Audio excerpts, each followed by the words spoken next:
My first client, my first paying client, I will always tell this story forever. Her name was April. I won't say her last name, but her name is April. All she needed was a simple partial highlight. Top panel, sides. That's it. Nothing more, nothing less. Normally it takes about 20, 30 minutes. If you're slow, maybe 30, 45 minutes. It took me 4 hours. That's common for people's first highlights. And I was slicing. I wasn't even doing weaves. I was just taking slice. What took? I don't know. How did slicing take that long?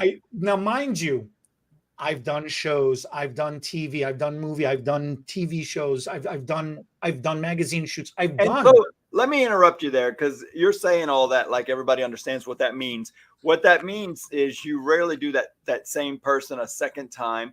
The goal is the wow factor for the audience, whether it's regular, whether your audience is hairdressers, which is usually hairdressers wanting to get it inspired, and usually are never doing the stage work that you're showing again in a salon. It's just to get them excited about the possibilities. Maybe you go back and do one friend or client, and then they're doing it fast. Well, you're doing it fast, and you're doing it more for showmanship. No, I get it. And it doesn't even matter how great it is. It needs to look wild and interesting. Well, I'm just saying this because a lot of hairdressers don't do stage work or get that. And a lot of times we start off caring a lot about stage work, but then we get pushed for time, speed, and the wow factor.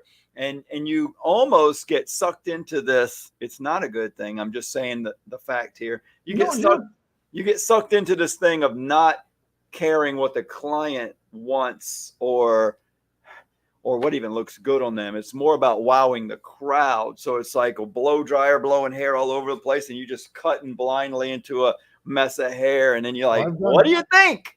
Oh yeah. Yeah. Oh yeah. So it's not practical, basically. No, but I've banged out partial highlights in 10, 15 minutes, and here I am 4 hours to do this, and I'm slicing. I was dying. Do you know why? I mean, did you ever? I think the realization of I had to have a conversation with her. Yeah. Usually you don't talk to the model. Usually you're just flying through. Right. And you're like, as you're working on the one model, you're consulting the next model's look. You have your assistants running around doing stuff. You're doing everything but what you're working on. And somebody else might have told you what to do on models, where here you're actually caring about what the client thinks and hoping what she wants, trying to please them. Right. And it's got to look good. And when you're new, you can't seem to work and talk. That's one thing I noticed too. Most new hairdressers stop and start listening instead of working while they're talking. So that will slow a new hairdresser down. It was wild. It was so painful. It was so painful. She was so gracious. I think at the hour and a half, almost 2 hour mark, like almost halfway through, I gave up.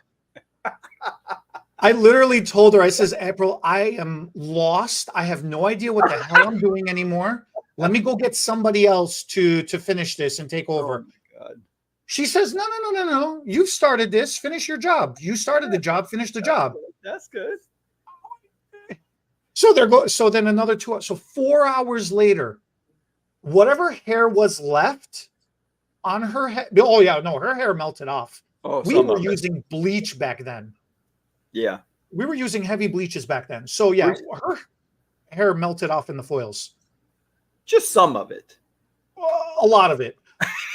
No, this was a you know, like when you're driving down the road. All right, and like, we're talking about how to fix bad hair today. How do you? Let me tell you, because this is the lesson learned. She comes up. I'm at the front desk, and I just got my hands in my face. Yeah, sweating. She comes up. She goes, "What do I owe you?" I go, "There is no way I can charge you. You've lost your mind." She says, "You did the work. You did the job. You completed the service. What a nice You get paid for your work." I hope you're doing that woman's hair free still today. I wish I was. I never seen her after this, but this is why I tell the story, because look, here's the moral of the story. She slaps down money on the counter. She says, You're going to be great one day. I believe it. As she's walking out, she looks at the salon owner at the time and she says, I'm not mad at him. I'm disappointed in you and everybody else. You saw what was happening and not one of you lifted a finger to come help. And look what happened to me. She goes, I'm disappointed in all of you. And she walked out. Wow. That's good. Now, let me tell you, ever since then, I have always had an opinion, and I always give this advice: good or bad, right or wrong, make a decision, have an opinion. Especially for the other clients in the shop. For the client's sake. And especially when something goes wrong, we all shut down and we're all like, I just want to hide. I just want to go hide. I just want to, go to my happy place, put the blanket over my head and just cry, That's the time when you have to stand up even more defiant, even more aggressive, even more proud than ever to be like, I goofed. I can fix this. This is the plan. This is what we need to do.